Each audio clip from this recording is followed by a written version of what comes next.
படித்தால் மனம் தாங்காது.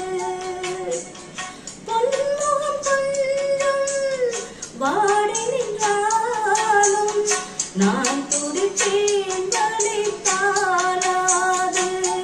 10 மாதம் சுமந்து பட்ட பாடும் மறந்து பிள்ளை செல்வம் பிறக்க அன்னி கையிலே